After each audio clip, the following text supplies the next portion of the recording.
Hello everybody, welcome to the Healing Arts Podcast. Today the topic is chiropractic. I spoke today with a fellow chiropractor, the amazing Brandon McCormick. He's such a fascinating person to talk to.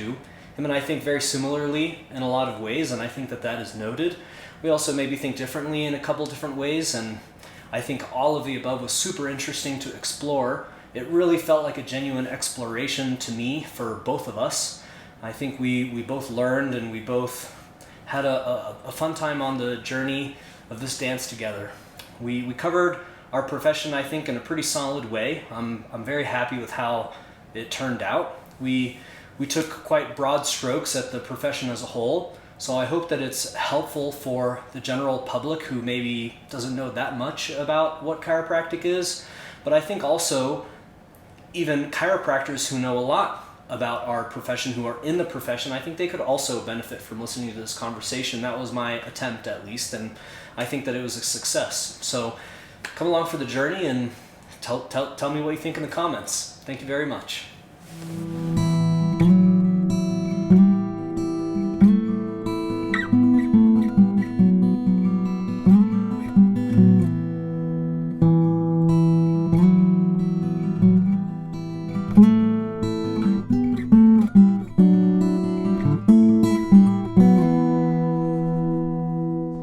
So much for coming over and chatting with me.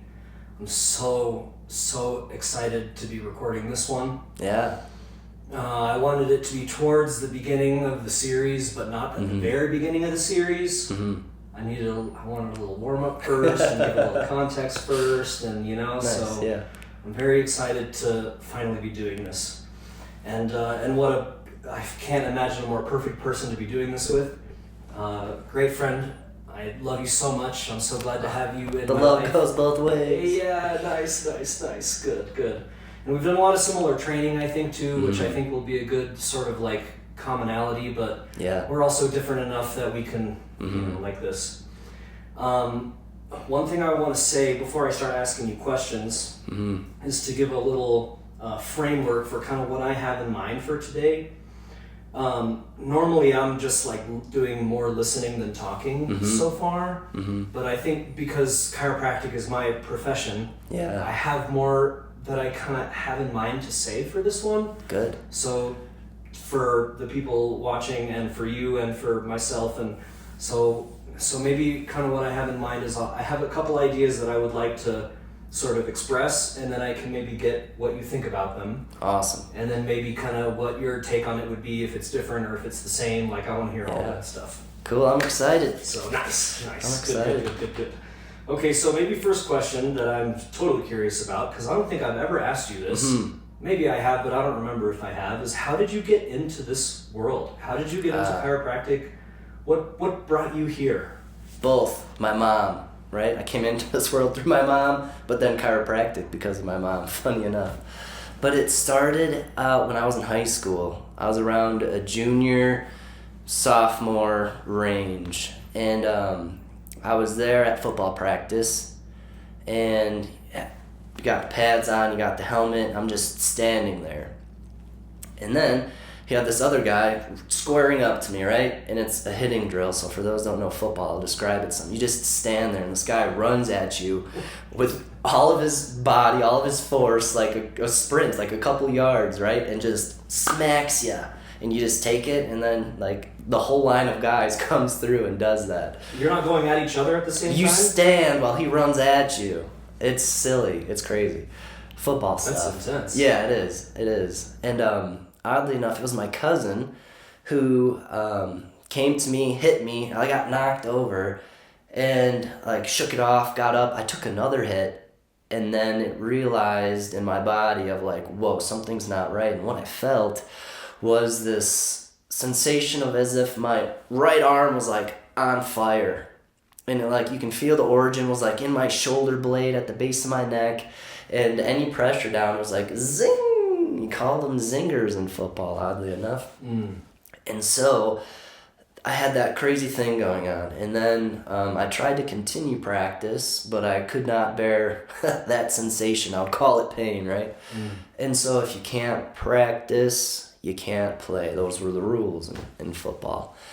And that was really upsetting to me because I really wanted to play. And so to me, football was this way of bonding. You know, it's like this crazy brotherhood that we built with these guys I've been playing football with for many, many years. And when I couldn't participate in that gave me this sense of like I'm like missing out. Like I know my body can do this thing, but it can't, right? So it's like there's this thing that's keeping me from how I want to live my life, my own expression. And so that is what fueled me to go to my mom and be like, hey, I got this weird thing going on. What do I do? And so we tried like lotions, the potions, the pills and stuff, but nothing was taking care of it. And so a couple weeks go by and the same thing. You can't practice, you can't play. And there I am watching all my best friends at the time like just continue building their bond of friendship. And in that continuation of building bond, it's like that was happening over here and I was on the outside of that. And I was just watching and feeling like I'm isolated and not participating in the team, you know? Not helping at all in any way. Still on fire? Yeah, still. And so I went to my mom again. I'm like, what else can we do? And she's like, all right, we'll go to the neighbor's house. I'm like, okay, I'm up for it. The neighbor guy, sure. I had no idea who he was, never met him. And so knocks on his door, me and my mom. She knew him a little bit. And she told the guy, you know, who answered the door, hey, my son's got this thing going on. Can you help him? He's like, yeah, come on in. And so brings me into his living room. And that was my first adjustment. He adjusted me right then and there. It didn't do much. It was really quick. It was crazy. Like, he adjusted my neck, and then he did an ear adjustment, which was bonkers. And then he's like, yep, should feel better. And I was like, okay. And then off I went. I never saw him again to this day. Not once.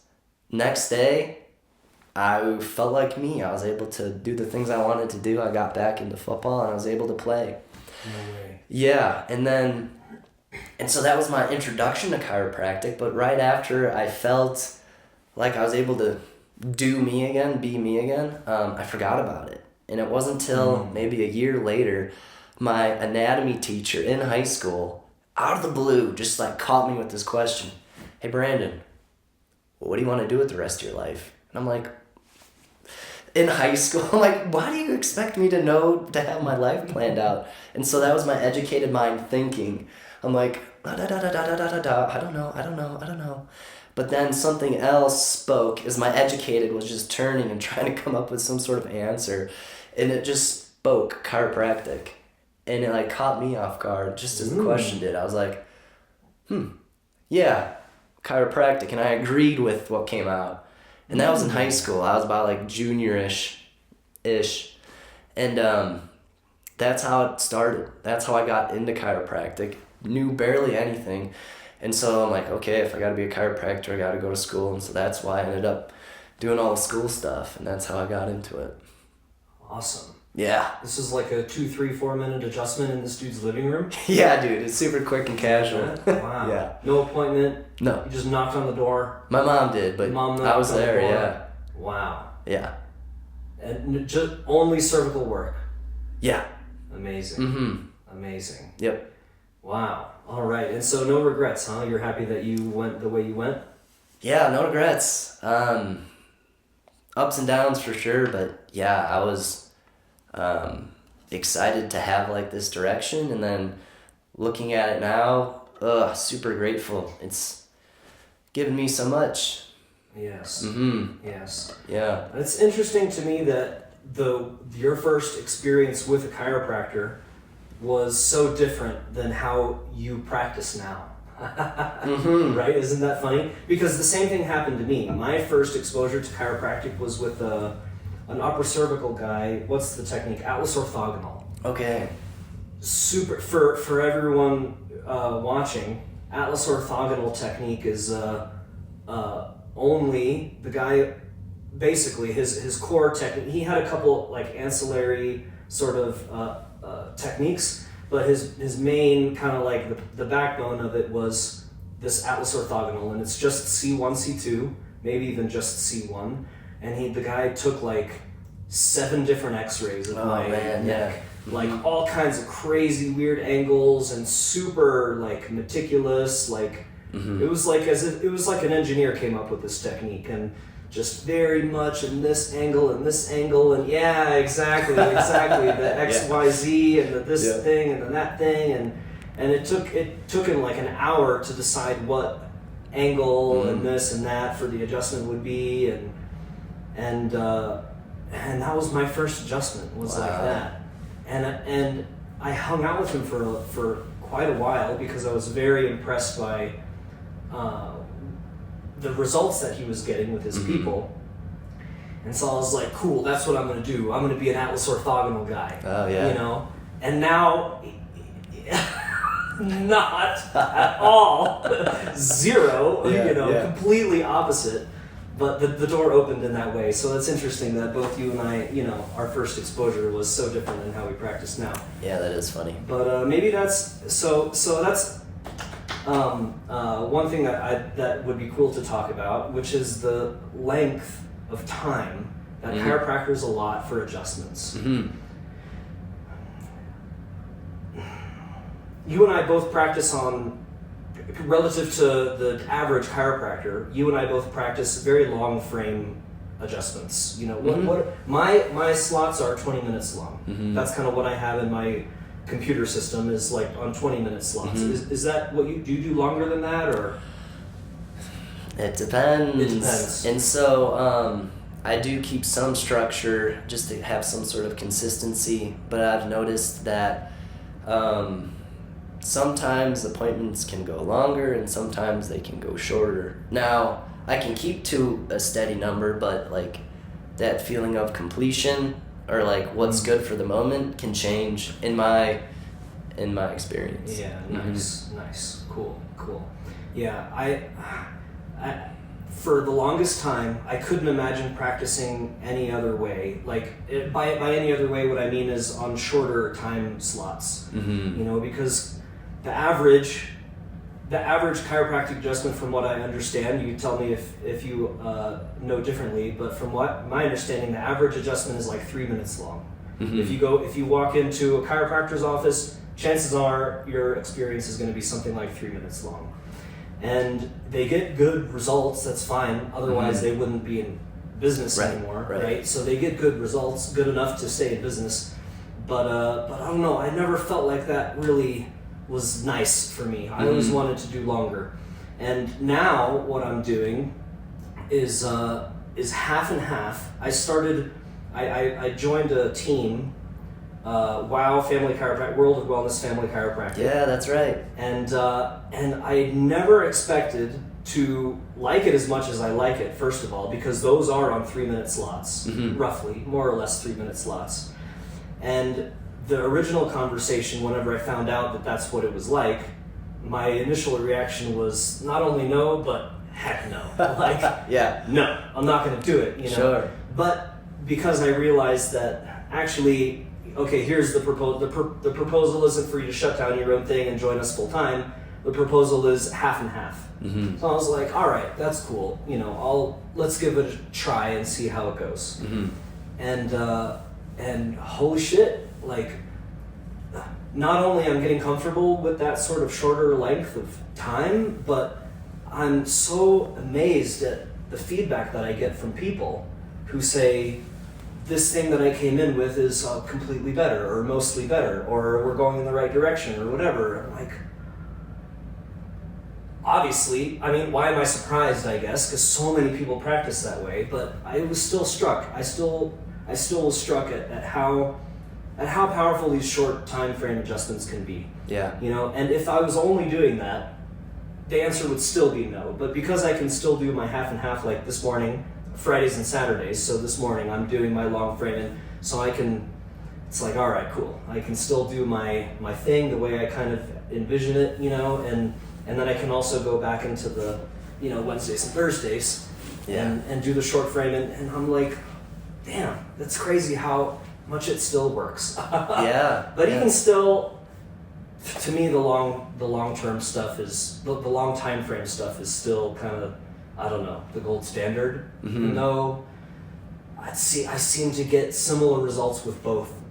Yeah. So I don't know. What do you think about all of that? I say all of that. How does all that land with you? Well, what comes to mind first is like when you speak of results, it's like this thing that you're measuring or one's paying attention to, and so it's like, what are you measuring? What's defined as results? And so it's funny, like, you know, in this world that we live in, we can get so caught up in the physical and the things we can see, right? And then, but there's so much that can happen outside of just that visible light spectrum, right? And so that's what my brain goes to first, is so when you speak of results, it's like, okay, you're getting results in the quick appointments and then you're getting results in the longer appointments, but it's like, what are the results you're noticing? What are the results the person's noticing? And then is anything going unmissed, unnoticed, unrecognized? That's a good question. Yeah, that's what my first thought is with that, because it's so funny, like when I work with people, they'll be like, oh wow, I feel this now, and it's like favorable for them, right? And then I'll point out something as well. They're like, you know what? I didn't notice that, right? So like, say someone comes in, they have like shoulder pain and they're hunched over. We work together, the shoulder pain's gone, but then all of a sudden, like, they're standing up straight more and they're like showing more of their heart. I'm like, did you notice that, like, you're holding yourself up more, you're like taller, you're more expanded? You're like, oh no, didn't realize that, but my shoulder pain's gone. It's like, and so that's speaking to what are results for who, you know, like, so results for you may be different for me, or results for you may be different for your patient. So that's where my brain goes. Very interesting. On the first aspect of what you spoke to. Yeah. I like it. Yeah. I like it. That's cool. Yeah, that's cool. And something that kind of that sparks in me is results that happen that are unfavorable sometimes. You know, we get like flare-ups and stuff. This is a common thing. Oh yeah. Right? Right. Sometimes things flare up and then they calm down afterwards. You know? And I love this analogy. I love giving this analogy to people. One day I was cleaning out my garage because my garage was just getting too messy. I hadn't like attended to it, you know, in a long time, and it was just like, I need to clean my garage. So what did I do? I opened up the garage door and I exploded the whole thing all over the place. You know, I put stuff in the driveway and the car is out and everything, and the garage looked like 15 times worse than what it did an hour before that. Yeah. Right? But because I was able to explode everything out and sort of like see everything as it, then I could put it back together in a way that made more sense. Yeah. But without that initial sort of like flare up of, oh my God, why am I doing this? This is so much worse. Yeah. Without that, it wouldn't have been possible to sort of put it together in a better way. So totally. That's kind of my favorite analogy for unfavorable results. Yeah. But then sometimes. too, it's like going back to favorable or unfavorable to who. And so that's going into the global aspect of the work, you know, because this whole healing process, it's not favorable, period. You know, it's going to be these crazy hardships that we get to work through and build these stabilizing strategies and going through these other moments that are more unstabilizing to continue on. So It's kind of touching on why do we do this work anyways. But I love that analogy you brought up, because it's like, it can speak to so much of, okay, I have this thing and it's like just not doing it, right? And so it has to expand, and that expansion allows more space, and in that space you can allow more awareness for everything there. But then with all that saying of the expansion, the space, the awareness can then allow coordination to happen to reorganize that garage to make it more suitable for you. And so it's like, dude, that speaks to the whole healing process. That's great. Nice. Yeah, so great analogy. Thank you. I love that. Yeah, thank you. Yeah. How do you help your people as they go through flare-ups? Mm-hmm. Not, but by the way, I know that for sure you don't always get flare-ups like this. Sometimes we get immediate, pleasurable results, and that's just how it is. The whole spectrum. We get the whole spectrum, right? Yeah. So how do you kind of like encourage people to sort of like hold fast, stay strong, like have faith, it's going to be okay? What are some of the things that you help people, tell people for that? Yeah, so with anything that I have some hardships on, with, that concept, it's like I lean back on my understanding of the philosophy. And so those flare-ups or hardships, to me, I can think of them as retracing. And so in chiropractic, in the philosophy that we know, it's like, okay, I have this symptom, and what we're calling flare-ups can be called retracing. And so as someone gets worked on, that sensation may increase or even change completely. And so what I tell people, it's like part of the process. And so in the work we do, it's like more so of going through something or working with something compared to trying to numb something or turn away or not feel something. There's this fun phrase that gets thrown around it's like, in order to heal, you have to feel. And so it's like, and sometimes you gotta feel more. I think I heard that one from Brett Jones. Yeah, that one stuck with me. And and so it's a funny thing. And like, it's not always a straight line. It's goofy and non-linear, and so it's hard to predict for every person like what will happen. But like, there's common themes you can notice. But sometimes I do let people know, it's like, hey, sometimes you're gonna feel more with this work, and then give them a small heads up. Sometimes, not all the time, but yeah. So that's how I generally work with individuals that feel that. Nice. Yeah. Retracing. I'm like stuck on this word, retracing. It's a good word because retracing. Why do we use this word, and why am I liking this word? Maybe you gotta see what's up with that. Why am I stuck on that word? You gotta like feel into it more, I guess. Feel into it more, right? Yeah, I would imagine. Yeah, and so from my just noticings of, working with people and universal forces, it's like that sensation's probably there for a reason, to catch the attention of the individual and keep them on that and work with it or do something with it. Yes. Yes. Yeah. I'm your Hannah, your lovely girlfriend, was working on me like last week or 2 weeks ago or something, and I was like, I'm coming to you in what did I say? I'm coming to you in an emergency situation because I had a flare up last night, and my shoulders.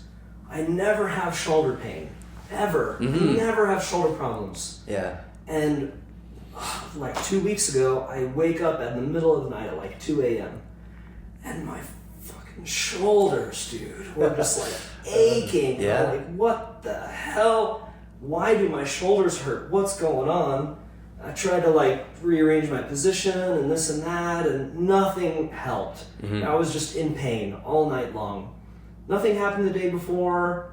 Nothing to note. And I was just like... Nothing physical. Nothing noticeable.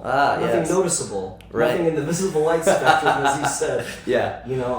Why is this happening? And so the next day I was like, please, can I get some work? She said, of course, come on in.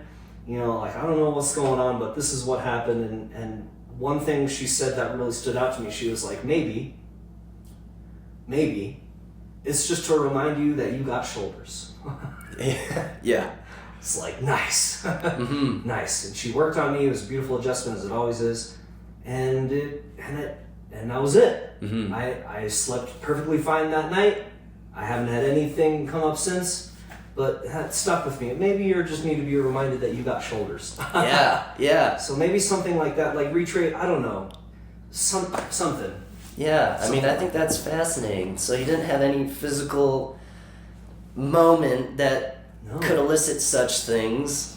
And so, speaking of like retracing, my understanding of that's growing and growing. And so it's like, aren't we all just retracing, you know? Like when we came into this world, you can even think just in the womb, like every need of ours was met by mom in the womb, right? There was like this sense of oneness. And then we get pooped out.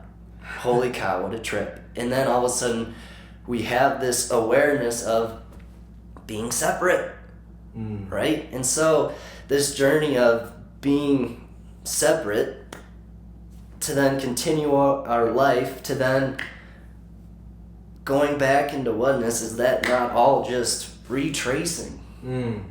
Started out as oneness, retracing back to oneness. At a global view of the concept of retracing, that is. Another image comes to mind of a spiral. I love this idea. I get this from Ian McGilchrist. I love this guy so much. He's an amazing thinker and scientist, and so he loves this analogy of a spiral. And so if you look at a spiral from the top, it looks like a circle. It looks like you're just going in circles, and so you're like meeting up at the same point. You know, you're retracing the same thing. But if you look at it on its side, it looks like that. Yes. Right? So there's simultaneously a moving forward and simultaneously a meeting again of the same thing again. Yeah. But you're in a different place. Yes. So something like that. Maybe retracing could be something like that, thought of that way. Also, the concept of you never step into the same river, right? Yes. Are you familiar with that saying? Yes. For those who aren't, so you have a river at the same location every time you step into it, but it's never the same. Why? You have different water going through, but the water can slowly shape the different every time. But an aspect that I always appreciate is the person's not going to be the same every time they go into the river. And so as that person changes, their perspective changes of themselves and of the river. Beautiful. And so what's funny too is like you look at that circle in one plane, but then you look at another plane, you can see the journey. But then too, there's like some people I know in my life that seem to stay in the circle. Like ideas don't change, they say the same things, they see the same stuff. It's like, what is that? So that's fascinating to think about. Nice. Yeah, very cool. And that's to speak from my perspective of that person. Who's to know, like, maybe I'm missing something, right? Could be. Who knows? Could be. Or maybe it would be worth pointing out to them, like, hey, your spiral is a lot in this direction. And I noticed this a lot. Yeah. I notice you come back to the... Yeah. I notice you listen to this angry music all the time. Yeah. Here's this happy song. It might be nice. Yeah, or this angry news channel all the time, you know? Yeah, definitely. Okay, so one thing I would really like to talk about is different techniques within our profession. Yeah. For everyone watching who might not be familiar with this, a number that I have heard, and this might be an underestimate, but the number I have heard is there's something like 210 plus techniques, named techniques within the chiropractic profession. Yeah. That's a lot of techniques. It's a lot of techniques. That's a lot of techniques. And to put all 210 plus of those under the one umbrella that we call chiropractic is both a beautiful thing and also could be a frustrating thing. Yeah. Especially as a student, I'm like, dude, which one do I choose? Which one do you choose? That's a huge question that we're faced with as we're learning. Yeah. And then also from the client side, you know, to me, the beautiful part of it is that everyone is different, you know, and everyone needs sort of different things, you know, and so how wonderful that we can find this variety. Yes. So that you can sort of like find the thing that suits you well. So that's cool. The frustrating thing is that you never know what you're going to get. You know? No, You never know. And even if you find a practitioner who is practicing the same named technique, definitely they're going to be practicing it different than their classmate. Definitely. Yep. Because as practitioners, we're all different also. Right. In many ways. In many ways. How we absorb the information, how our physical body works with the adjustment, and how our style is through that adjustment. And so I just want, as we are learning about the healing arts and these different professions, I think that's a really, really important bit about our world that I really want for people to know about. Yeah. Is how different it can be. I get people who say, oh, I tried chiropractic and either it worked or it didn't work for me. Right. I'm like, dude, you tried one chiropractor. And what's funny is you ask that person, like, well, what is chiropractic? Because I met those people too, and their understanding of it seems to be very minimal and only surface level. Like, no one was able to spend the time with them to explain, hey, this is what I know chiropractic to be. Yes. And so they may have that flare up and be like, oh, this sucked, didn't work, gotta go. Yes. It's not working. It's right. Yeah. Right. Yeah. They didn't. The one person that they saw didn't maybe give them a proper heads up. They didn't put it back in the right spot. No offense to my orthogonal homies. Oh, that's funny.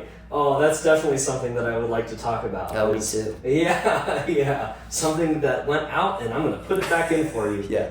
I'll fix it. Yeah. I'll help you out. Definitely. I'll heal you. That's definitely something that I want to talk about. Yeah. But so for the different techniques in our world, maybe we can do like a broad kind of like survey of them, if that sounds good to you. Yeah. We have techniques that range all the way from, at one end of the spectrum, what you and I would call tonal techniques. At least that's the word that I was taught. Yep. I think it's a strange word, by the way. Yeah, it is. Because all techniques are based on tonality. Yes. Well, maybe not all. Atlas orthogonal is not really based off of tonality. It's based off of X-rays. But most techniques, maybe. I mean, it depends how you spin it, because the tone of the muscles will determine the shape of the structure, right? So it's like, how do you want to look at it? Nice. What lens? So that's nice. One side of it. Nice. That's a good point. Continue. That's a good point. But yeah. So I think this is a strange word that gets used, tonal techniques, because all techniques are based off of the tone of the person's system. Most, or maybe all. Yes. I vote all. Think about it. I vote all. Nice. Yeah, that works for me. Yeah. But what is meant by that word in the way that we learned it is maybe we could say light touch or superficial touch techniques. Yeah. So network might be the most famous one that people know about. Network spinal analysis. Biogeometric integration, BGI, is another kind of popular one. Yeah. Maybe even like activator and torque release technique could also be considered those, because they're very, when I say superficial, I don't mean like philosophically superficial. I mean physically, in the physical body, they stay at the superficial textures of our body.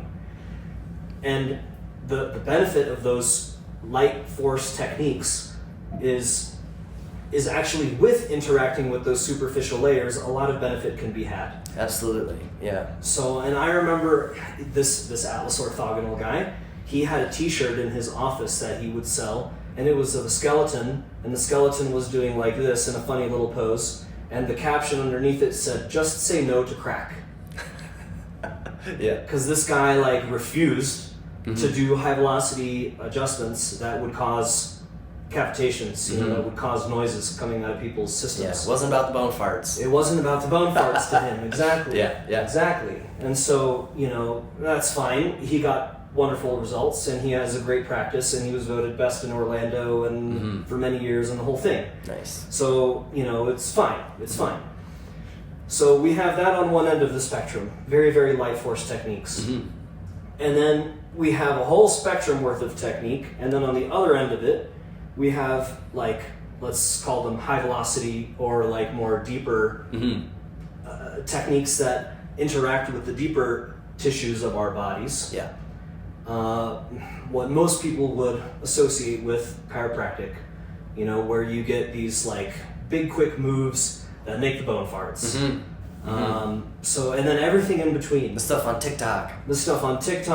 Hell yeah. That is somewhere in between frustrating and, you know, whatever. Yep. So maybe, what do you think about all of that? What can make, because there's a lot of gaps that in what I just said. So maybe what could you say about all of that?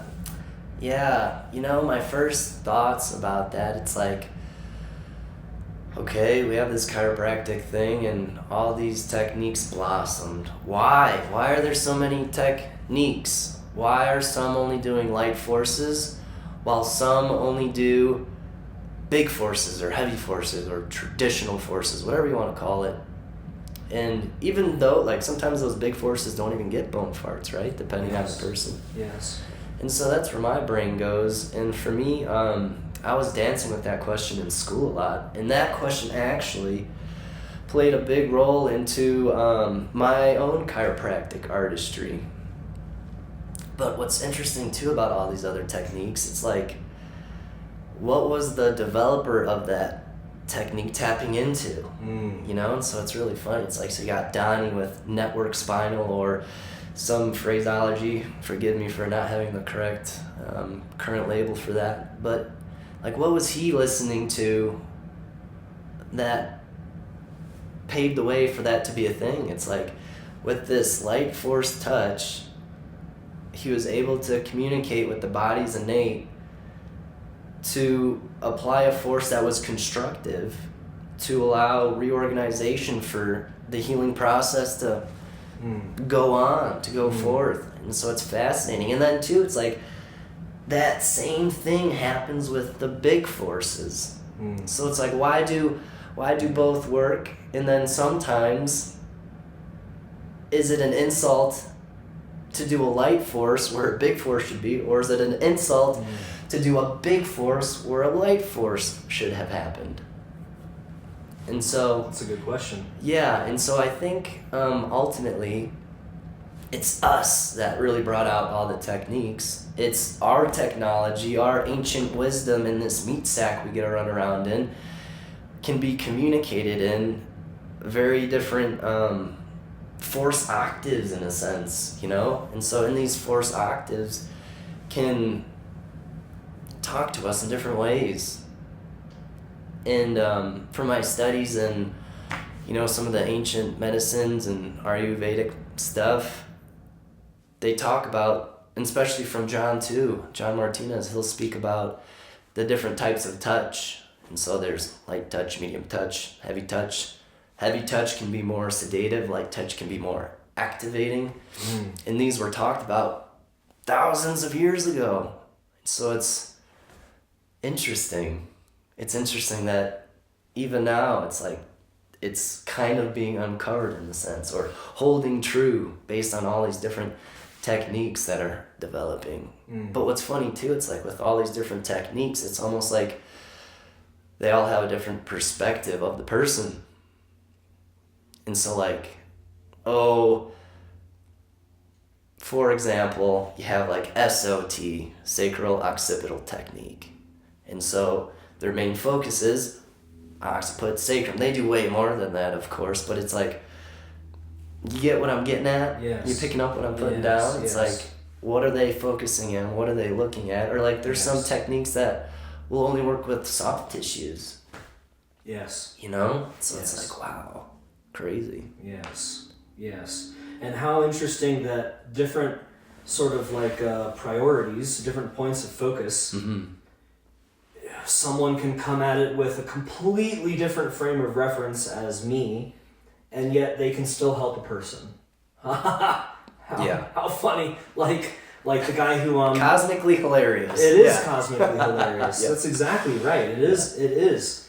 And I have this the most obvious example that springs right into mind is the guy who I'm working with at World of Wellness.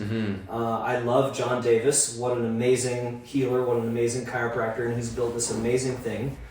And him and I, from what I understand, because I've listened to him talk about, you know, what he thinks about chiropractic and all this stuff, and we come at it from such opposite places. Yeah. You know, like he's like, okay, you know, this is going in this direction, and he learned a lot of CBP. Mm-hmm. He learned a lot of chiropractic biophysics.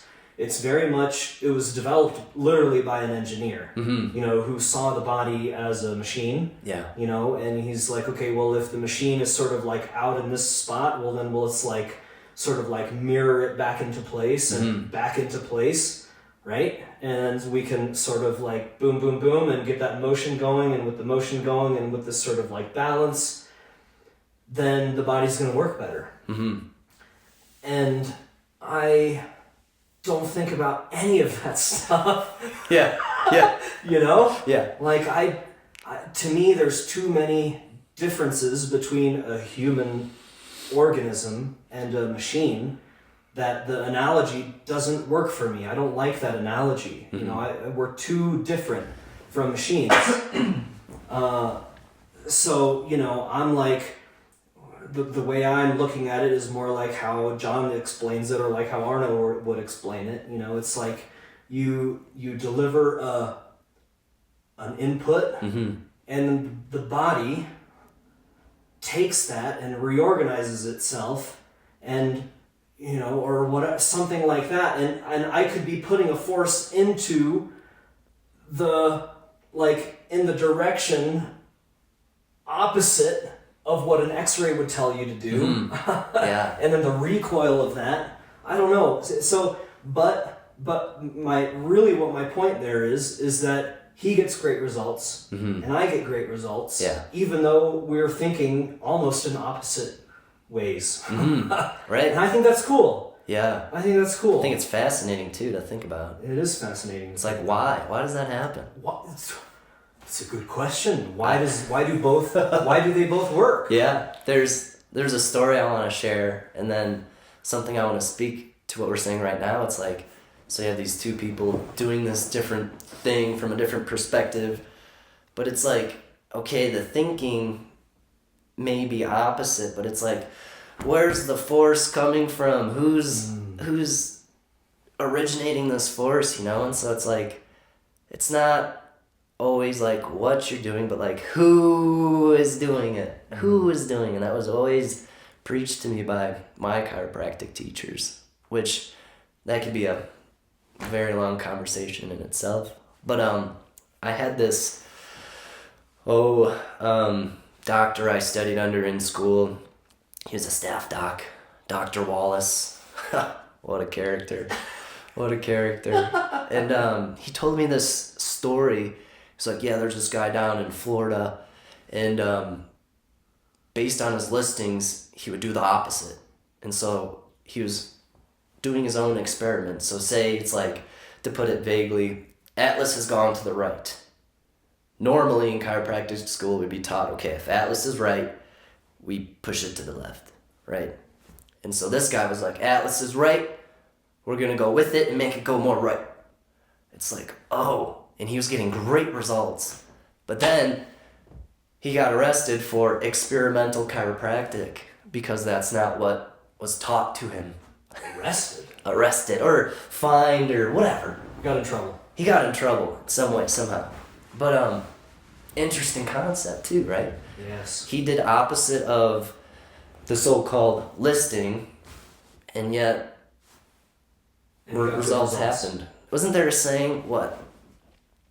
It's always good to guess BJ when there's a chiropractic saying. But it's like, you can hit like 80% of your patients with a shovel in the ass and they'll get better, right? Yeah. But then too, this is speaking to the philosophy. It's like, well, we have a force, right?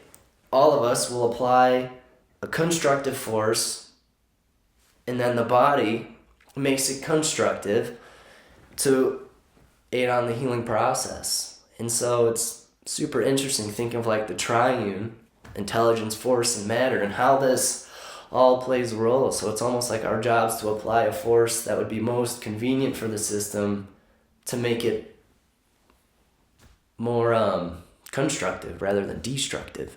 Mm. And so that's where my brain goes with that. Mm. Mm-hmm. Interesting. Yeah. Yeah, interesting. Yeah, all right. Okay, well, here's a question for you. What happens during an adjustment? Maybe two-part question. What happens during adjustment in general? And then what happens during an adjustment with let's call it a heavy force, where you get cavitations out of it. So maybe let's actually start with the second one. Do you well, if you wouldn't mind, I have a big story in my head. Yeah. And I'll lay it out, and you tell me what you think about it, if that sounds good to you. Sounds great. Okay, so this is going to take me a second to get through, but we have a long format. We have no time limit. We got all day, We got all day, so I'm going to give the long version here for everybody. Okay. You have seen water boil in a kettle before. Yeah. Okay. Bubbles. You heat the water up, and bubbles come out. Where are those bubbles coming from? The bubbles are emanating out of the fluid itself. The fluid, the water in this case, has gas that is dissolved in it. Just like how you can take a little bit of sugar in warm water or a tea or something, and you can stir it, and the sugar will dissolve into the liquid, and you can't tell that it's even there other than by tasting it. So in the same way, you have gas that's dissolved in the water, and by heating it, you can get that gas to, the chemist would say, come out of solution. This is the chemistry term. You can get gas to come out of solution, and then a bubble emerges. Okay, so now here's another way that you can get gas to come out of solution is by lowering the pressure on the body of water. You either raise the temperature of a body of water or you lower the pressure on a body of water, and in either case you'll get gas to come out of solution. So the example that I like to give for lowering the pressure is of a propeller on a boat. If you've ever seen a video, or maybe you're a scuba diver or something and you've seen it with your own eyes, on the back of a propeller you get bubbles. What the hell? Yeah. Where do those bubbles come from? Well, on the tip of the propeller is a low pressure space. And the propeller's moving so fast and the pressure reduces so quickly that that gas comes out of solution and you get bubbles. Yes. Okay, so now... Would a soda can be the same? You open a soda can, reduce pressure, bubbles come up? I don't know if that'd be similar, but my brain went there. That's a good question. Anyways, continue. I'm not sure. That's a good question. I'm not sure. Yeah. I don't know about that. But I do know for a fact that on the edge of a propeller, you get bubbles because of the low pressure space. Gotcha. Okay, so now, in case anyone doesn't know, all of our joints that move a lot, so like my fingers here, these joints in my fingers, they move a lot. And so in order for that to happen, our body has a capsule around each of those joints. The joints on the spine, the joints in the elbow, the joints in the hand, the joints in the fingers. Any joint that moves a lot is encapsulated. And inside of that capsule, you have a fluid. We call it synovial fluid. It's a fluid that's sort of like a lubricant and keeps things juicy and keeps things movable. And, doesn't it make sense for something that moves a bunch to have a medium of fluid to sort of keep it happy? Absolutely. It makes sense. It does. So now, if I take that joint capsule and I change the shape of it rapidly, I lower the pressure within that system, I think that this is what happens. Maybe I'm wrong. Maybe the sound is coming from something else, but to me it makes perfect sense that you lower the pressure in a joint and then you get exactly. And then you get gas within that synovial fluid to come out of solution. But the thing is that capsule is a closed system. The bubble doesn't have anywhere to go. So the bubble comes out of solution, it has nowhere to go, and then it collapses. And when that bubble collapses, you get a pop. You get a sound. Okay? So that's what's happening. That's the let's call it the physiology of what happens during a high velocity adjustment that makes a noise. Mm-hmm. Some people, you mentioned this a little while ago, some people's joints don't really make much noise. Some people's joints are very, very quiet. Mm-hmm. And other people's joints, you barely blow on them, and then right, and then everywhere in between. So I think it's interesting why some people's joints are more quiet, and maybe we can kind of explore that here in a little bit. But in any case, that's my understanding of what's happening. So then, to me, the next obvious question is, well, first of all, before I ask the next question, how does that sound to you? Does that all sound like, from a scientific perspective, does that sound good? Would you agree with that story? Yes, I would agree, and I bet you there's some stuff that we don't even realize, like, what happens. You know, because, like, where my brain goes, it's like, I've worked on the same person in the same area, but yet we both get cavitations, but then they sound different. And so, if they're sounding different, what else is different? You know, so it's like, in that space that's almost like totally confined and concealed, that joint space with the synovial fluid, it's like, what happens to the releasing of the gas? Where does it go? What else is happening around the joint space, or like the energetical fields that are maintaining that joint in existence? Crazy. But yeah, generally I agree. Generally that might be an okay story. Yeah. And we called it a tribonucleation in Palmer. There's a word for it. Did you know that? No, say it again. Tribonucleation. I never heard that word. Yeah. What's up with that? Tell me about it. Fancy word for bone farts from what I remember. And two, we showed this video, kind of what you're speaking to of, there's this test tube, vacuumed, but there's water in it. And I don't know if there was any other variables in the experiment, but this guy would shake it. And it would change like the pressures in it, and you'd see like little pockets of gas forming. It was crazy, but very similar to what you're speaking to. Do you know what that word is meaning to say? Tribonucleation? Like, what is that word? Bone fart, the crack. To say? It was a fancy word for cracking. The crack, the audible noise. That's in an adjustment. Well, the impulse. Yeah, I guess my question is like the etymology of the word. Like, why did they choose that word? I don't know who they is. I have no idea why. We don't know what kind of because I think I was told too that it's you just said gas, right? Because I was told that it's nitrogen gas. Could be. Right? I don't know. I don't know. I don't know what kind of gas. Mm-hmm. But some kind of gas. Yeah. Yeah. And air. Some kind of air. Air. And my understanding is that the collapsing of that air is what makes the pop. But I have a friend, Jules Mitchell, who I love to pieces. She just sent me a paper on how they were doing some imaging research on joint cavitations, and that the timing of the collapsing of the bubble and the sound were different. Dude, yes. Like, have you ever had this where you apply a force and then all of a sudden it's like almost a second later, clunk. It's like, what? Yeah. Sometimes it's like super in sync, but there's times where it's like, why are you late to the party, Mr. Audible Noise? Dude, it's very interesting, so I totty believe that. Well, that could be, the delay could be the delay of the collapsing of the bubble. Like, right? Like maybe you, during the move, you create the bubble, and then there's like a delay in it collapsing. Listen to this. That's the first this. thing that comes to mind, but... Remember your garage analogy?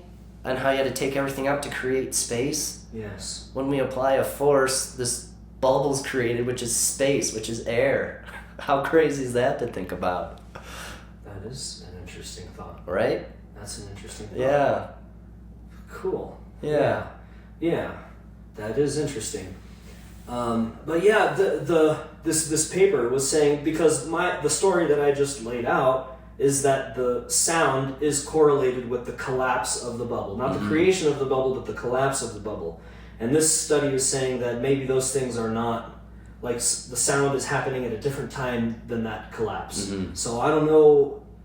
So here we are. Let's continue learning, and continue exploiting the stories. Never ends. I'm all here for it. It never ends. But it's just interesting.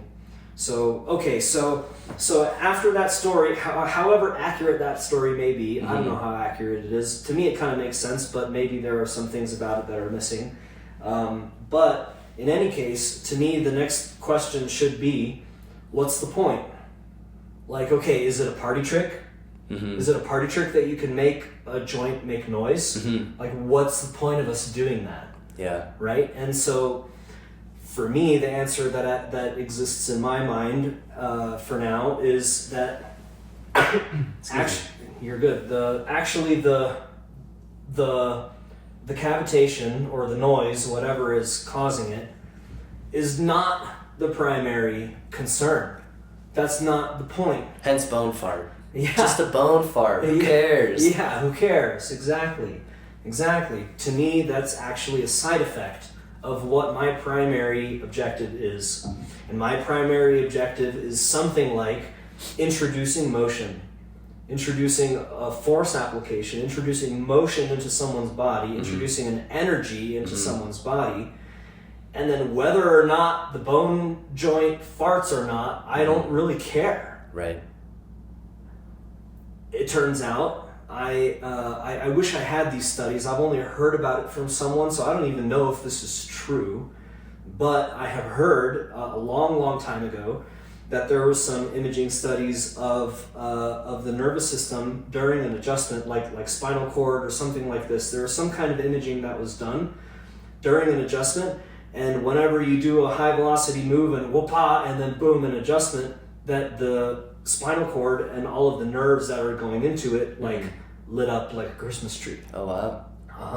It was like a rush of energy. It was a rush of, I don't want to call it electricity because I think that's selling it short. Yeah.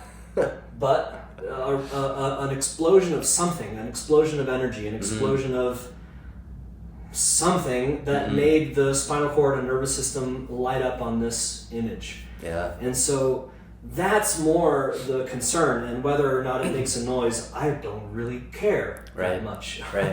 Yeah. Even though the person on the table might care. Oh, did you get it? Because it didn't make a. Did it go? Did it go? Is it working? Yeah. Yeah. Like, yes. Which is fair on their part, you know. Like this promise that we have, this agreement. Did you keep your end?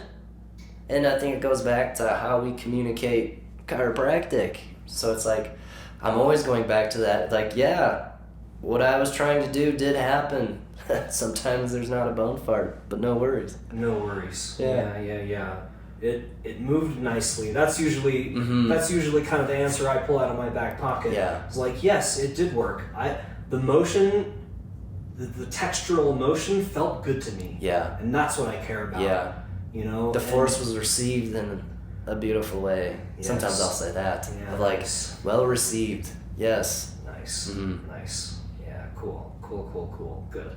Okay. So, do you have anything else maybe that you could that comes to mind or that you'd like to add to what happens during a high velocity chiropractic adjustment? Oh man, yeah. There's like so much. Probably a lot I can't put words to.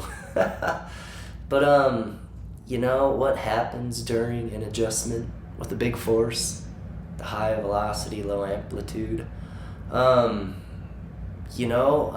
Speaking from my own experience and what happens in my office, it's what happens is like a dance. You know, there's a lot of times participation on both ends, my end of course, but then on the client's end, the person receiving the force. Because like sometimes it's not always someone laying down, but if they're seated, there's activation in the muscular system, the active system, to keep them up. But then too, it's like that's playing a role in how they're going to receive a force.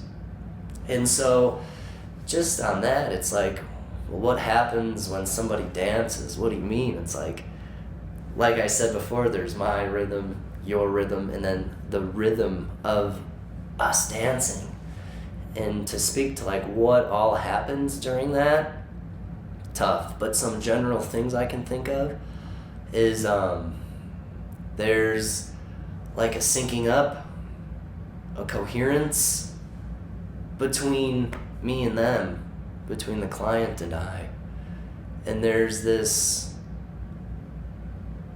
like silent communication, you know, of, okay, getting the individual in the right space as we dance through, because like I said, it's active, and sometimes you have to change postures just based on what you're feeling, right?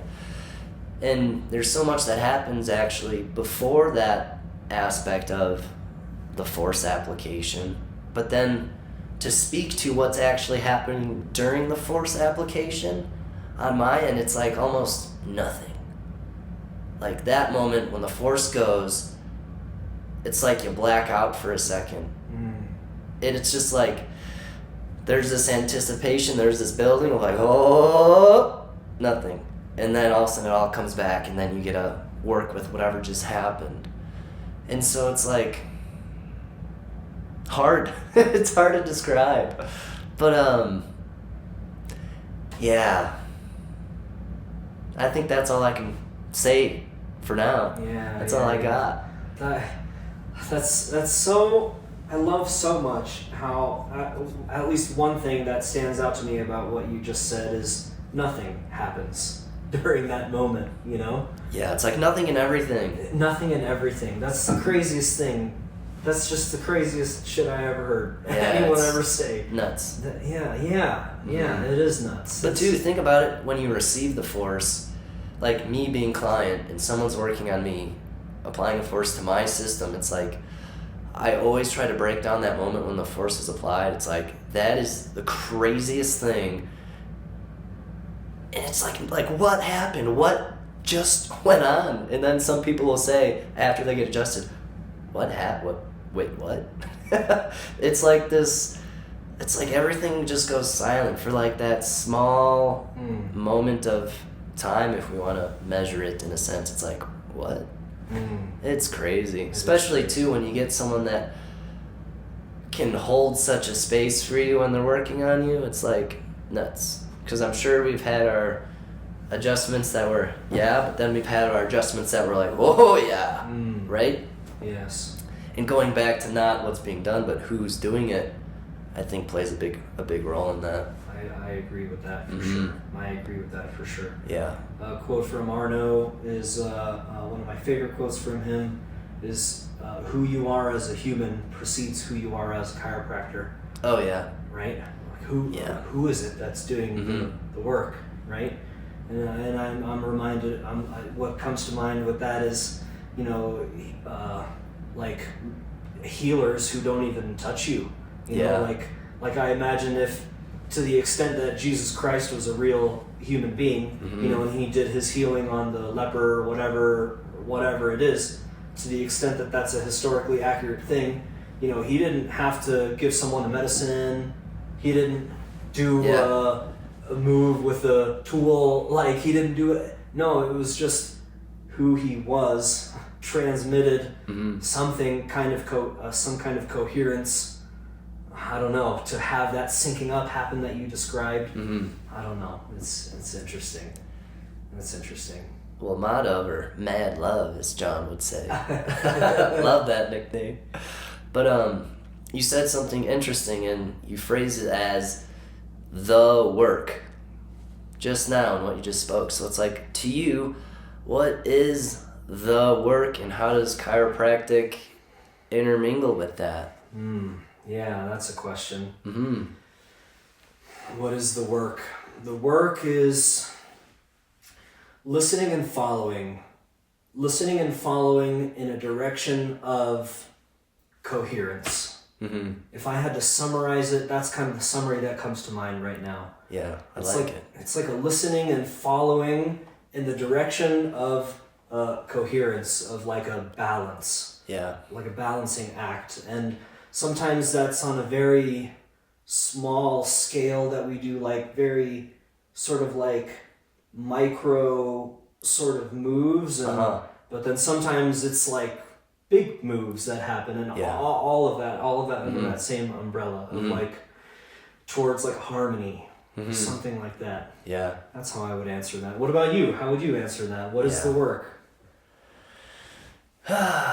What is the work?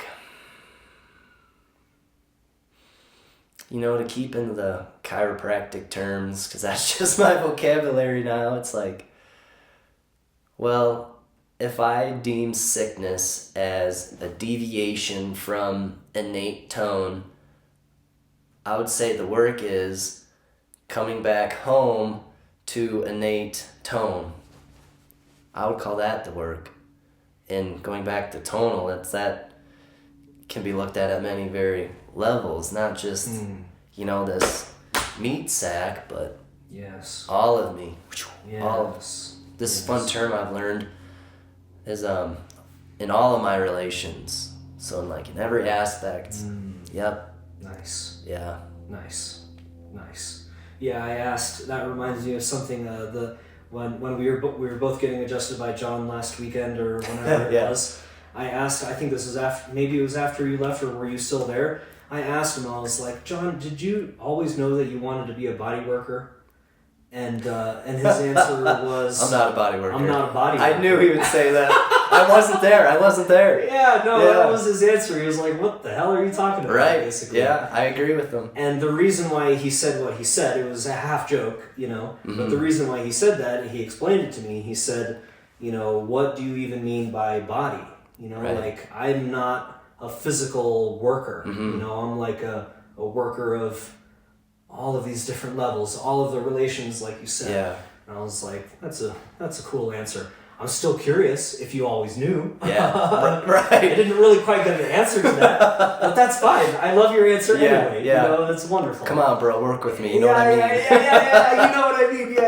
Yeah. No, it was totally in good faith and fun, and we had a good laugh about it. And I loved his answer actually, because it really, the answer he gave me made me think more than if he would have just given me the answer that I was looking for, which is either yes or no. Right. So I thought that was cool. And that's probably the mark of a real genuine master, which I consider him to be. I consider him to be a real genuine master. What'd you learn from that experience? That was a little answer to your question. Oh, it was like a reminder that there's more to the work than the physical aspect of it. Yeah. It was a reminder of that. So I thought that was cool. And I also found it interesting that after he gave that answer, I'm listening because it's a room full of people. There's maybe 9 tables or something. I don't know. There's a lot. There's a lot of tables. And so he's working simultaneously with all these people. And so you overhear, him giving cues to the other people. And so he's giving all these cues, and they're all anatomical cues.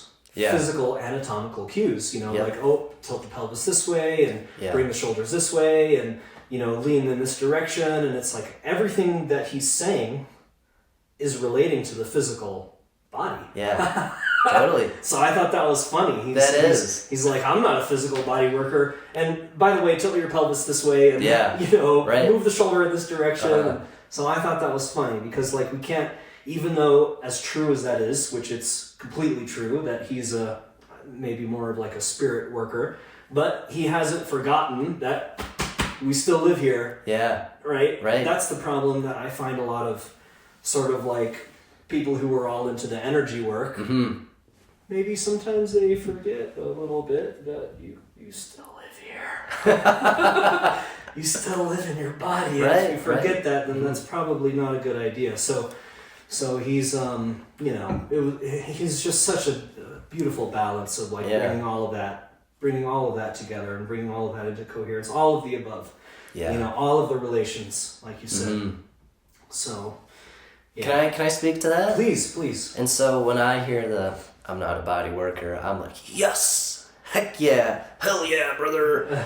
But and the reason why, it's like, going back to the philosophy, it's like, what are we working with, And there's many words to be put to it, but it's like, why are we doing what we're doing anyways, right? It's going back to the why, or the origin of chiropractic. It's like, what's the point? And it's working with innate, it's the intelligence that's keeping our body existing, this blending of innate intelligence with universal intelligence, if we want to get real technical. But it's this wisdom in our body. It's like that thing. That's what we dance with. And so it's like, I don't work on the body. It's like I work with innate. It's like, how do we best allow its liberation to fully express through this thing? And then what's possible when that happens? Like, oh, dude, talk about the weird stories of like yogis levitating or like melting a mountain with their hand and leaving an imprint, and all these funky stories that like don't make sense when you think in the physical realms, but it's crazy. It's like that's the beauty of it, innate intelligence. It's like, yes, that. But then too, it's like, we're still here, right? Yes. But yes, what's funny too, and what I'm realizing through doing this chiropractic work, it's like you hold that perspective of, yes, I'm this physical body, but then you hold this perspective too, yes, I'm this energetical body. And there's a blending, just like our transition zones, right? We have a cervical spine, but then it transitions into the thoracic spine, and then it changes again into the lumbar spine, and then what the heck's the sacrum, dude? Right? And so it's like I have this physical body that goes through its own transitions and changes, and as it changes, it like has its own characteristics too. So it's really interesting, funky stuff. Yes, it's all one system. Yeah. But it transitions into different. Yeah. Into differences. You know, there's boundaries, right? And so it's like, but where does it end and where does it begin? There's this story I read in a book about Fleet, the guy that came up with the zones, Dr. Fleet. I don't remember his first name right now, but came up with the zones, and he had a crazy background story. He was a well-decorated war hero. Went through some crazy experiences during wartime. Small portion of that is he got shrapnel blown up into him. And so there was shrapnel in his system, and based on its anatomical location, it was life-threatening. He was told he only had so many moments to live, like maybe a couple months or something. And imagine that. Stumbled upon a chiropractor, got adjusted. And the chiropractor who adjusted him spoke about this thing innate, and just gave him like the most like empowering, like, oh, maybe I do have a chance to continue on this little earth journey here. And couple like weeks, months later, the shrapnel started expelling out of his system, but it was like deep in his system. I think one was like maybe in his brain, I don't know, but like anatomically speaking, there were so many boundaries of these other structures. It's like, how did the body get that out?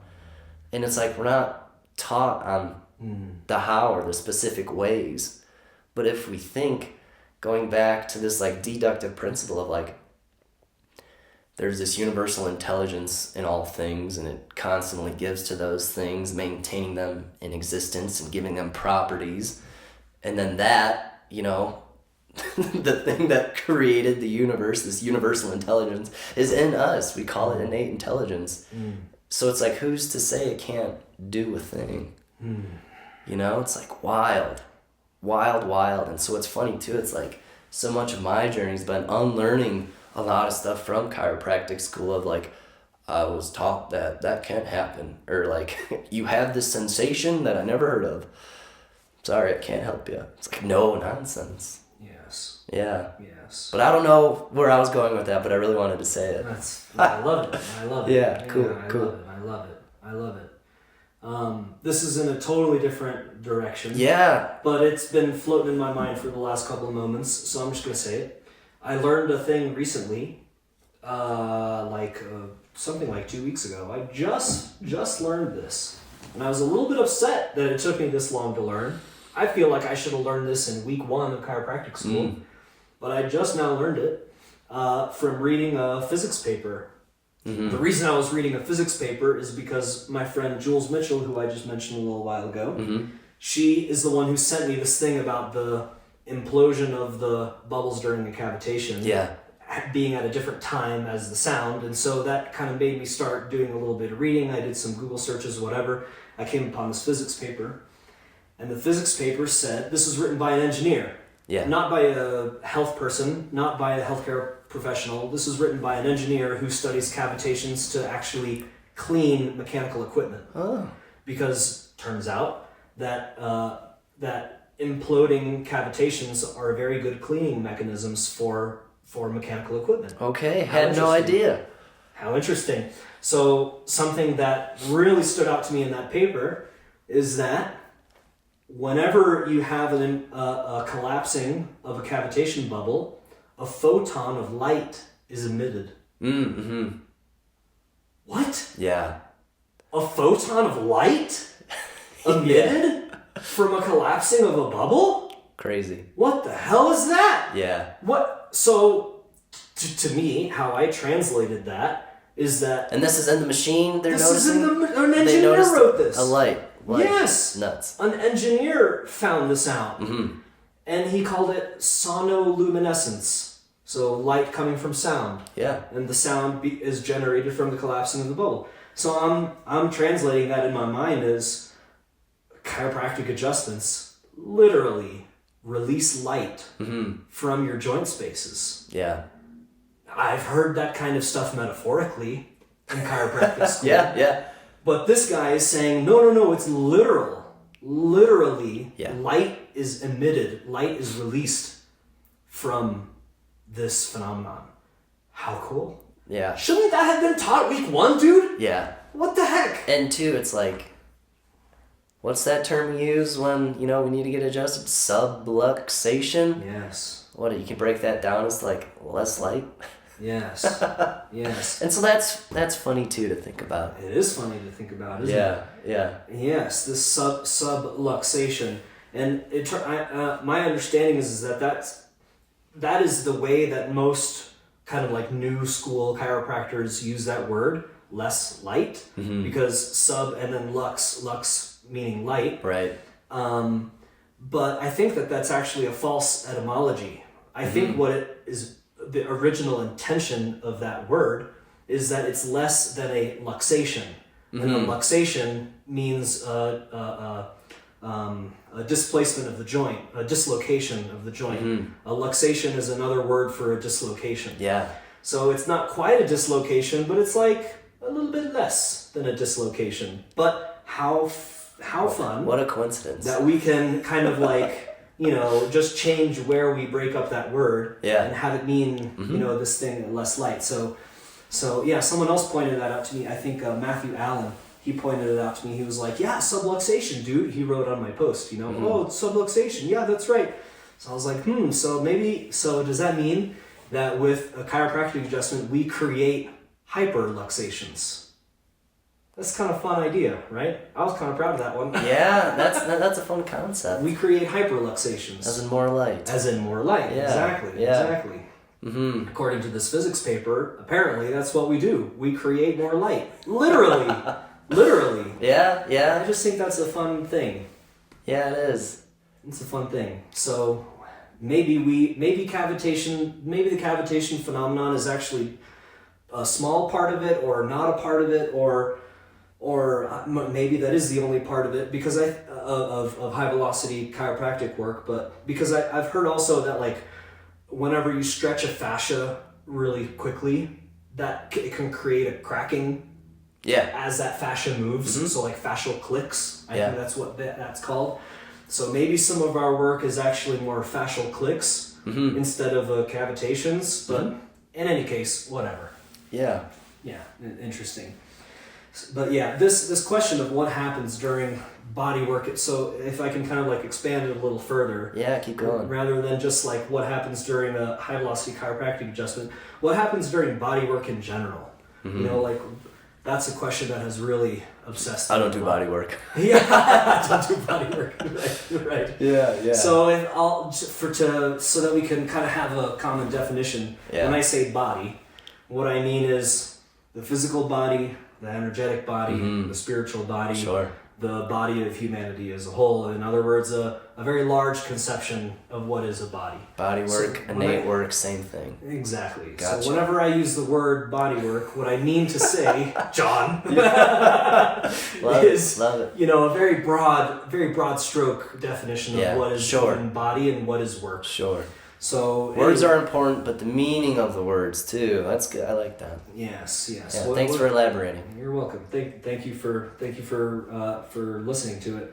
So yeah, so what happens during body work? That's a question that's really obsessed me a lot. You know, is it because we learn a lot of scientific theories of what happens, and I've never really been totally convinced by any of them. Yeah. You know, probably those things are happening. Like maybe there is some kind of microscopic, or maybe even sometimes macroscopic, out of place of something. Sure. Maybe Sure. there is. And also, maybe a tiny little microscopic out of place can be amplified by our nervous system as a sensation to make it very obvious. Yeah. So, you know, like I love this example of a splinter. How painful are splinters? Dude, terribly painful. And they're so tiny. So tiny. Yeah. It's ridiculous. Right. How large of a sensation such a tiny little thing can make.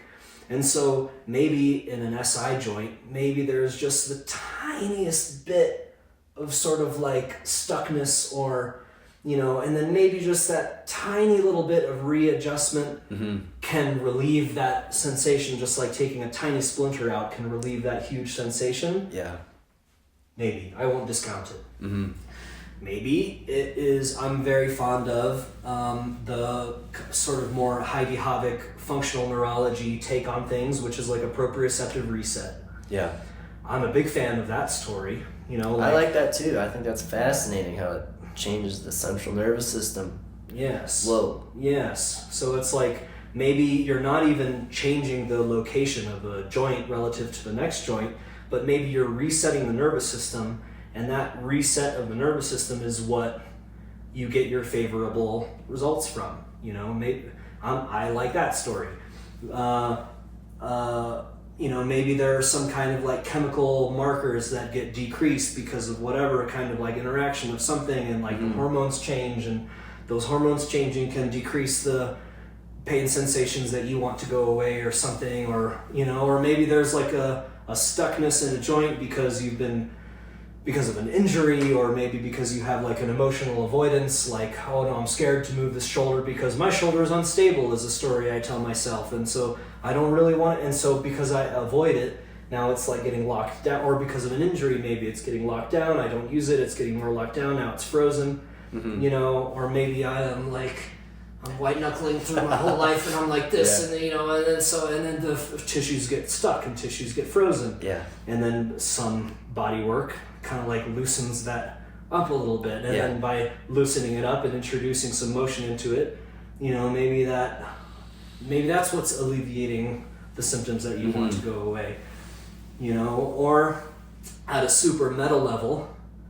I like this super meta level. At a super lay it on me, meta level, you know, I have this painting right over here of a person who is laying on a table, and a person sitting at the head of a table, like holding their head like this, and then taking up the most space in the picture frame is like an angel. And the angel is like doing like this over both of them. So maybe it doesn't have anything to do with what we're doing. Maybe an angel, whatever you mean by that, is like using us as a medium in order to do some kind of work. Maybe all of that is true, you know, maybe some of it is true for some cases and some of it's not true for other cases. Sure. I don't know, but it's like, it's a big thing. What do you think about all of that? What do you think about all of that? What's happening during body work? During body work, during innate work. Yeah. You know, it's so funny. It's like after I work on people, often I hear, I just feel good. And then I'm like, you know, I kind of sat back and thought about that. Like, what does it take to feel good? You know, and so you're speaking on different systems of the body, like ligamentous tissue or muscle tissue being confined and locked down or hormones not being in the right balance, or you name it, man, anything in the body. And so like reflecting, man, I just feel good.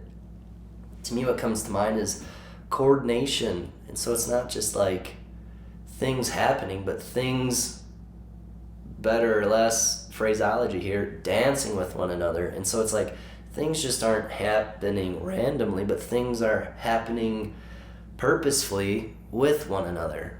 And so like after bodywork, as you say, innate work, chiropractic and adjustment, it's like, what does it take to feel like good?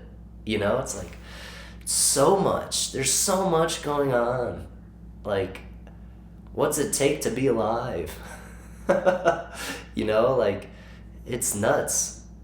Totally nuts. Yeah, there's many, many levels. And too, it's like, we're talking about the physical here, but then too, it's like concepts of like the morphogenic field, or are you familiar with, I think it's pronounced Carillion Yes. photography? Yes. How do you say it? Do you know how to say it? I think Carillion. Carillion, but right? I could have that wrong. Well, anywho, for, you know, people listening, say we have a leaf in front of us. With this technology, the Carillion technology, you take a picture of the leaf, and then you can see the leaf and the potential aura or something around it. Cut the leaf in half, get rid of the half, keep only half of the physical leaf there. You take the picture, but yet after that half is gone, you can still see the whole leaf. And so through this technology, you see the whole leaf, but yet half of the physical leaf was gone. And so this speaks to, oh, there's something else there that I didn't see, right?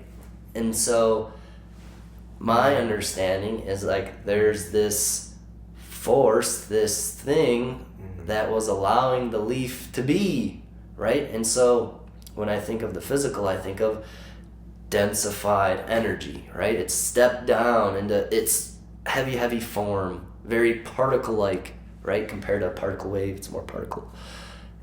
And so in this really physical form, it's like, yes, but then don't forget about how we got here. You know, it's like, what else is in play? It's like, it goes back to like our own identification almost, like, well, what do you consider yourself? Or like going to the question of like, who am I? Where does that begin? Where does that end? And what does that entail? So it's like, what happens during body work? It's like, oh, loaded question. It's an impossible question. Yeah, but so awesome. Yeah. As impossible as that question is, I'm gripped by it, and I. Oh yeah, that's great. I think that's a really great and a really important take on it. You know, like what other forces beyond in the, what's visible. Right. You know, what else is going on? I imagine an embryo that starts as one cell and goes into two cells. What on earth, what in the universe guides that development and guides that motion to form a perfect human being? Right. What? Yeah. And it's like that thing is what we're dancing with. Yes. That thing. Yes, exactly. And then too, it's like, you have people like, can this help me? It's like, well, it created the universe, and maybe. Yes. It's funny. Yes. Hilarious. Yes, totally. Okay, so here's a question for you. All right.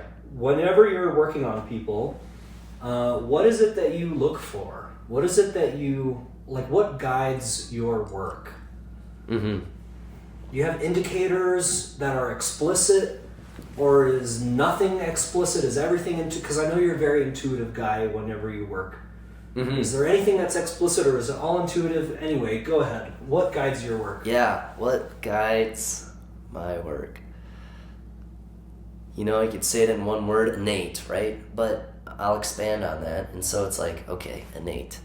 There's innate in me, and then there's innate in the person. And so, do I use physical indicators? Absolutely. Is intuition involved? Absolutely. What I like to do is heel checks, seeing the tension of the system, of the spinal cord, getting an idea of how the system is existing or holding tension. And then there's like almost these things like indicators I'll use in the moment, and it's not anything that's taught, but like just a small noticing of like, okay, like I really take in the person before I do much. It's like when I first start, it's just a noticing, an observation, a taking in, an acknowledgement of this person for who they are right now on the table. No judgment, of just like feeling and noticing, right? And in that noticing, I'll notice stuff, right? And so it's like, for an example, it's like, noticing a high tone right at the base of the neck, right? And then after the adjustment, I'll do that noticing again. It's like, oh, I'm noticing a shift. Nice. And so that's some of the indicators I'll use. I'll also check the zones. I'll do that. But then too, some other things like, how does the person interact with me after the adjustment? So like they come in, like how much eye contact did they have? And then how much eye contact did they have after the adjustment? Or, oh, this person wants to give me a hug now. They didn't do that when they came in. And that's not always the thing, but like I've been noticing stuff like that. So then that will be used. It's like, how does this person exist? Turns into the indicator of, you know, seeing if I did a thing, right? But too, to hold me accountable, because we're here, right? And so it's nice to have this physical indicator, but then to allow these finer essence to be like an indicator as well, like using intuition. But like I'm not perfect, so it's nice to have these physicalities keep me in check. Nice. Yeah. Do you ever, within the intuitive aspect of it, is it like a knowingness? Do you like see things in your mind's eye? Mm-hmm. Do you like hear things? How do you sort of interact with the intuitive aspect of this? Yeah. When I was little, I just had this phrase, like how I would respond to stuff. Like, hey Brandon, do you want to go do whatever? And they're like, no, I'm not feeling it. And so mostly it's like a felt sensation, but it's like also depends on like kind of what questions I'm asking in my head, and like what perspectives I'm maintaining in my head will play a role too with how this works. Because sometimes like maybe too diffuse, it's like I have no idea what to do. Maybe if I just snap from 10 feet away, I'll get stuff going, right? But yeah, so for me, like when things are going and like I have those questions maintained in my head, it's like a felt sense. Have you been introduced to the activity like the yes-no activity? Yes. And so it's like, it's gonna be different for everyone, but like, you know, you're introduced to a truth. What does that feel like in my body?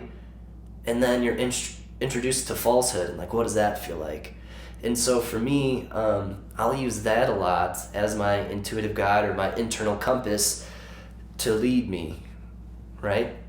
But then too, on top of that, it's like all the training is blended into that. It's not like this, okay, I gotta just toggle your eyeball right now because I'm feeling it. It's like, well, maybe there's other things that I can do that may relate to that. You know what I mean? Yeah, we gotta have boundaries on our feelings, I guess, right? So that we don't toggle eyeballs. I mean, that may be appropriate with really light force, who knows?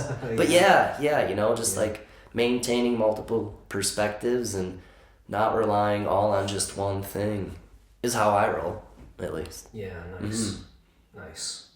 Yeah, nice. I think good question. I like how you said asking questions. I think good questions kind of lead us in a good direction. Mm-hmm. And sometimes I find myself kind of, like you said, maybe a little too diffuse, like, oh, actually, I'm not really sure what to do right now.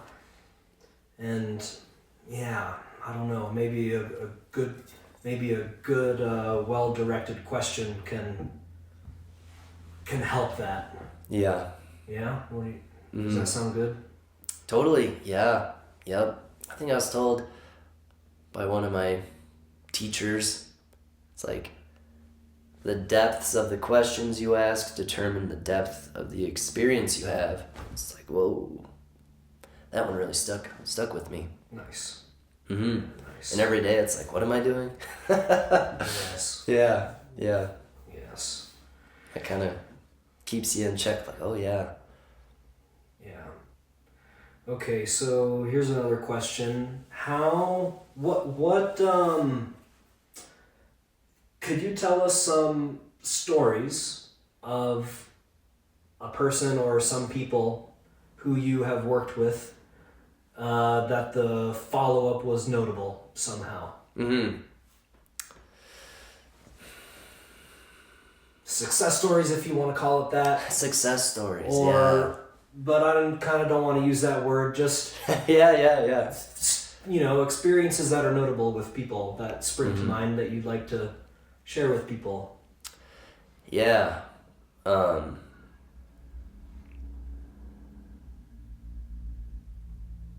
There are some, for sure. There are some. And it's funny, too. It's like,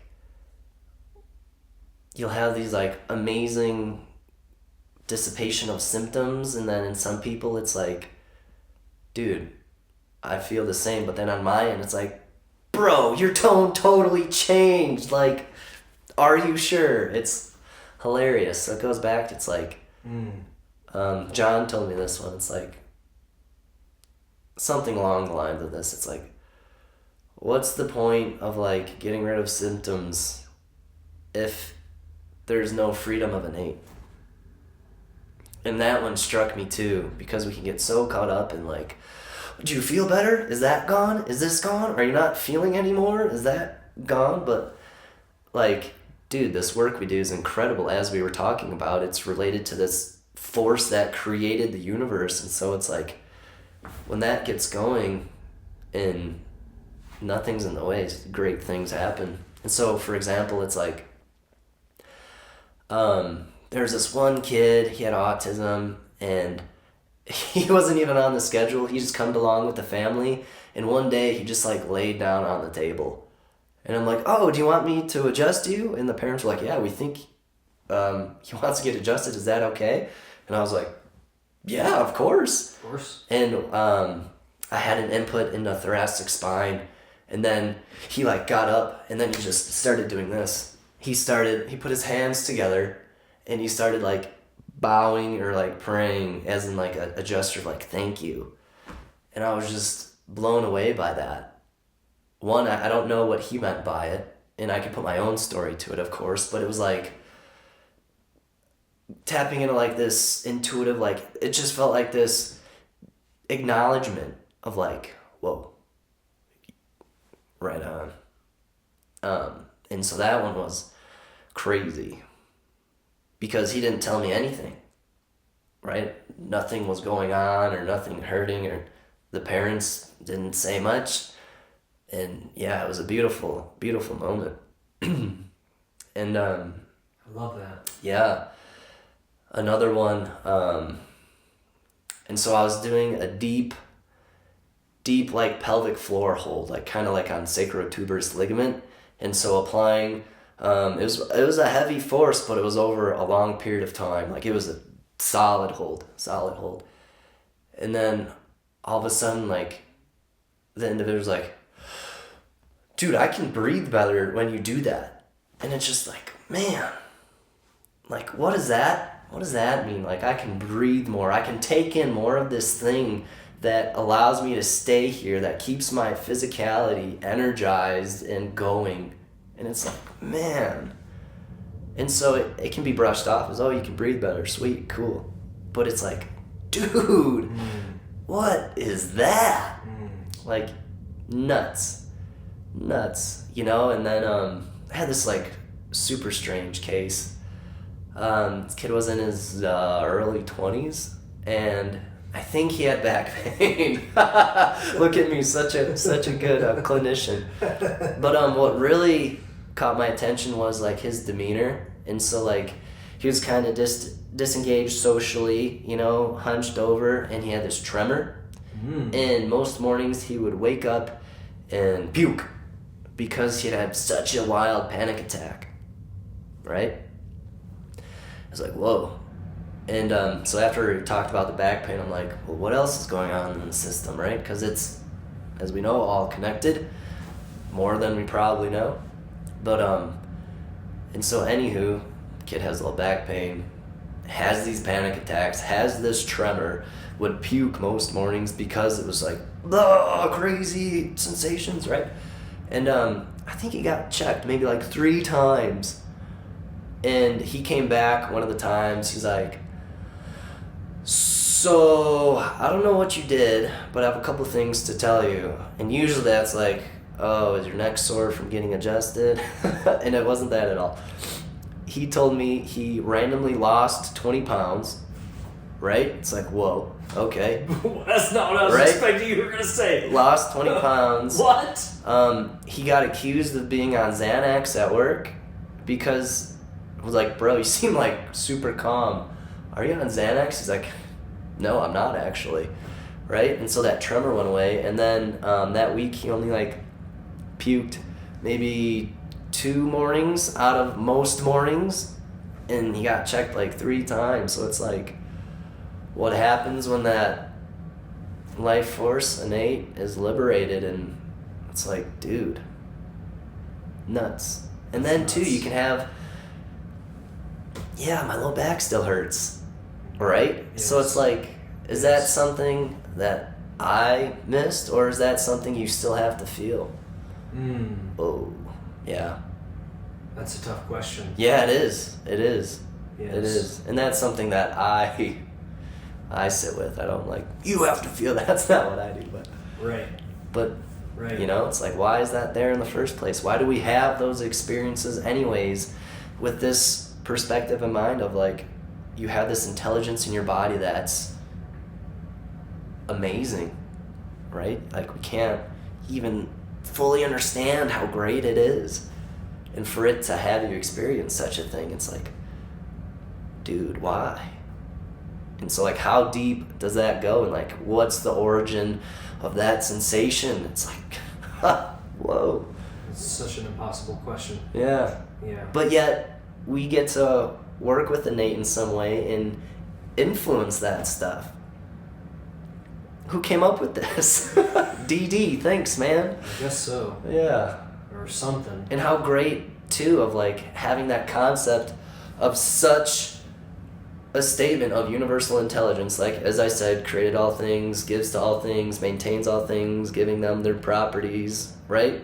But starting there and allowing that to be a deductive thing, to allow this chiropractic to work with stuff we don't understand, but to be guided by that principle or the principles. Pretty crazy stuff, right? I thought we just cracked backs, though. Yeah. That and more. That and more. Dude, what's really funny is I'll do some light force work on some people, and then all of a sudden they get up and it's like crunch, crunch, crunch. I'm like, yes. Wait a second. Yes. And so that's just hilarious. That definitely happens. One of those cosmic jokes again. For sure. Yeah, wow. Did you, in a way I know the answer to this, but I'm going to ask it anyway. Did you know, going into chiropractic school, that how little it had to do with cracking backs? Dude, I had no idea about chiropractic going into chiropractic school. I got adjusted maybe 4 times before I went to school. And so I had this knowing of like, this is what I want to do. But like the history of chiropractic, the philosophy of chiropractic, the dichotomies of chiropractic, I had no idea. And so for me, I thought school was going to teach me everything I needed to know. So I went balls to the wall in like my studies for the first half. And then other things came to mind. I'm like, oh, there's more out there than what school will teach me. Yes. Mm-hmm. Yes. With John mostly, or? John was a very big influence and still is. I almost had to learn other stuff before I can learn from John, just on how I was viewing the world. Because in college, in my undergrad studies, like, I was like, I'm going to be a chiropractor. Again, went really deep into my studies and was very enticed with the physical. And I went so deep into the physical that it showed me the more finer things, and so I guess we call it spiritual for me. It had grew a relationship with God for me, the creator. But anywho, and so when I was in school, I studied Gonstead, motion palpation, SOT, anything that was like, well, why are you different, and why is that? And so that's what kind of guided me. But yeah. Nice. Mm-hmm. Nice. Yeah, what a crazy world we live in, man. Yes. Just in general, and also as, as chiropractors, whatever that even means, Right. It's, what a crazy place. Dude, yeah. It's bonkers. It's bonkers. It's totally bonkers. And you went to Palmer? Yeah, I went to the one in Iowa. You went to Palmer in Iowa. Yep, Palmer College, the very first chiropractic school, which, they really like to say. I guess I like saying it too. But a lot of history there, which is cool. So that's where it was developed. DD, that's where he transmitted the principles and gave the very first adjustment, and then a school was developed, and then he was kicked out of his own school. Hilarious. Also, again. There's a lot of heavy, crazy politics that happened within our profession. Oh yeah. Yeah, that's also an interesting part of the story, that even someone as, or a profession as like holistic in its intention and, pure in its intention, still can be brought to its knees through political nonsense. Oh yeah, man. I met some people that oh yeah, I'm gonna be a chiropractor for the money. I'm like heartbroken when I heard that. It's like, And so it's like, maybe some of that is where this, belief of chiropractic is subpar or doesn't have this potential that we're speaking of. It's like going back to who the person is, Yes. Yeah, maybe they're in it for themselves rather than to be of service. Yes. Mm-hmm. Yes. Yes, and I think also maybe some people who are very much captured by the mechanistic model of understanding of what is a body and what is chiropractic, as opposed to a more vitalistic model or a more spiritual model, Yeah. It boxes us in very tightly, and then whenever people speak the way you and I have been speaking today, they're like, what is this? This is not, science, this is not real, this is not legit, this is not whatever. And it's like, I was that person once. Yeah, I mean, yeah, I probably was too, Actually, I definitely was too. Not even all that long ago, relatively speaking, Yeah, same. So, but yeah. Anyways, okay, how about this? This can be maybe last question. Do you have, what would you say, another two-part question, Mm-hmm. what would you say for someone who is interested in chiropractic or interested in the healing arts, wanting to get into it? Mm-hmm. Advice, thoughts for someone looking to get into it. And then part two, what thoughts, advice, ideas would you have for someone who is practicing already?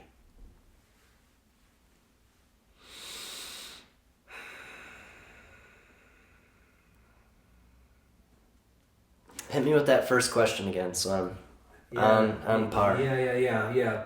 What if you want to call it advice or ideas, do you have for someone who's looking to get into the healing arts, whether that be chiropractic or otherwise? Like receiving it? No, who's wanting to be a practitioner. Yeah.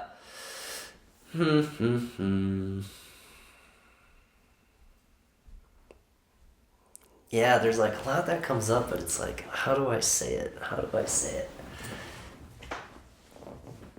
I guess for starters, it's like kind of sitting with yourself and really getting behind the why. It's like, why is it that I want to do such things? And maybe you don't know, and that's totally okay. Maybe there's things that like just can't be put in words. That's one thing. Another thing, it's like,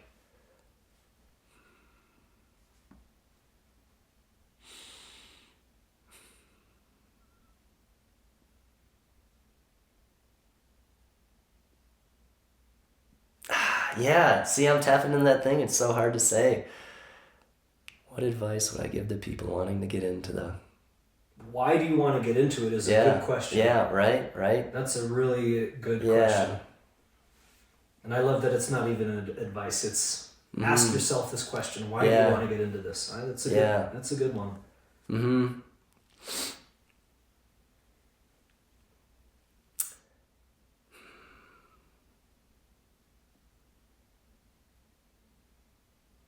Yeah. Not too much is coming up, honestly. It's like, what advice would I give to people that would want to get into the healing arts? It's like, if they're right in front of me, I feel like I can say something, but it's like, the biggest thing is like, if you have that natural gravitation towards it, follow it, you know, and the biggest thing too, it's like, so here's, I guess, a thing I can say. It's like, when we're working with fellow humans, you know, it's like we all maintain these different perspectives and beliefs, right? And so it's like, if you do go into the healing arts, it's like, as you're choosing what route you want to go down, like, take it with a grain of salt on who tells you what, you know? And so, like, really make sure that it's something you want to do in the direction you want to go, right? Not because it's, this mainstream thing that's going to be accepted, but it has to, like, come through you in this authentic nature in a lot of this stuff, because, like, it shows when you're not you in practice. Like, I've done that, and it was, again, looking back at it now, funny, but not funny then. But it's realizing too, it's like, be careful on what impressions you accept as you enter into one, but then too, once you're there, it's like, also, like, choose wisely on what you accept, on what you think is possible or what is right. I think those would be some biggies, because for me, I had to do a lot of unlearning, as I already said, and it's like, but it's part of my process, and it's all good, but yeah. That's very good. I love that.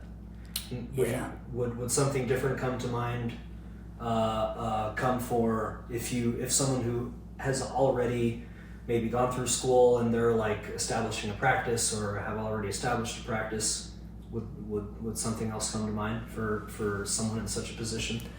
Yeah, I think like a similar thing, a similar concept, you know, just from my own experience, because like I've been 5 years I've been out, so I'm rather still a newbie in this thing, but like what I know is like I've met people who've been like the same years, and like they don't enjoy the work, you know. It's like, don't get me wrong, there's days where it's like, I gotta get ready, but it's different when I'm in it compared to like despising it, you know. I've met other chiropractors that like, where it's like a job for them, it's this thing I do so I can go do other things. For me, it's like, no, this is what I do. Like, it feels like the work I'm here to do, you know. It's like the thing I help individuals go through. But yeah, and so like speaking to an individual to give quote unquote advice, it's like, create something that sustains you, that doesn't burn you out, you know. Because like what I was taught in school is you have to see all of the people really quickly, make the money, be successful, and all these other things were being defined for me. So success, what my practice has to look like, what my art has to look like, all of it.